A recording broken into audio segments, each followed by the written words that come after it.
And the Basin Plan basically comes to fruition in 2024, and if they haven't achieved the water recovery targets, let's remember the 450 gigalitres, less than 10% of that has actually been recovered, and we're now almost just over a year out from that.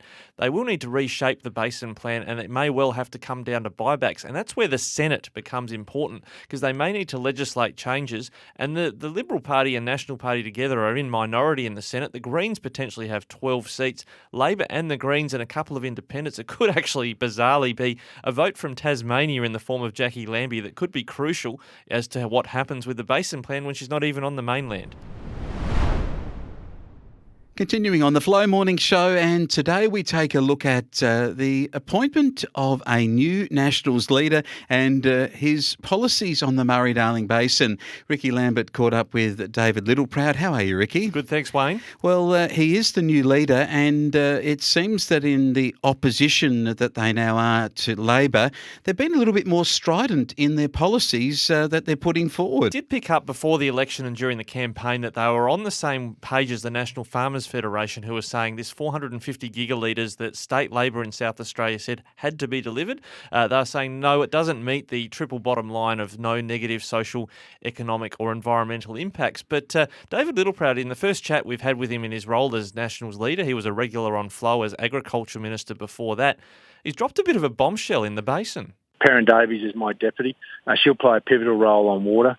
We face some really big challenges with the Murray Darling. The Labor government want to open this up again. I was able to get a neutrality test that meant that the 450 could not be taken without proof that it couldn't cause economic or social upheaval. And because of that test, we haven't seen it, because you simply can't take water out of the consumptive pool without having negative impacts on regional communities. That extra 450 was Labor's gift to us on their way out, and now they want to reopen it and take another 450 gigs. So Perrin Davey will be at the fore of prosecuting that case that the 450 is dead. We've got a deal. It shouldn't go on, and we should give certainty to these communities moving forward. The government is going to stay out of their lives with the Murray Darling Basin Plan. We don't need to come back near it. States just need to build the infrastructure, and we're done. Well, he said done. It sounded like all done at a Quilpie auction maybe, or even a clearing sale out there.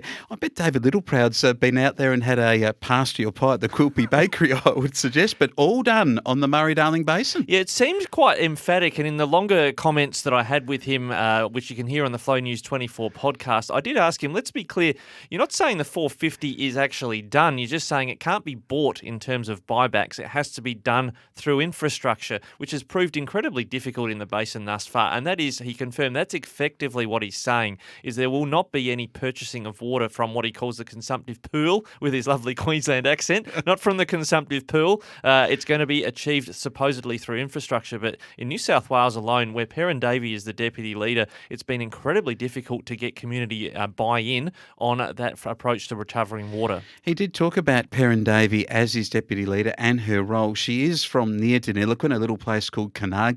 In fact, the Conago pub, many will know, was burnt down many years ago, and the front wall still remains for the hope that they'll one day rebuild it. But will that Perrin Davey be able to rebuild a new plan in opposition? Given that they're having a lot to say right now, it's hard to do something from opposition. You can make all the complaints you like, but the government of the day is going to have a look at a new basin plan at some point in time. Well, we spoke regularly about this over the last 18 months, and the Basin Plan basically comes to fruition in 2024, and if they haven't achieved the water recovery targets, let's remember the 450 gigalitres, less than 10% of that has actually been recovered, and we're now almost just over a year out from that.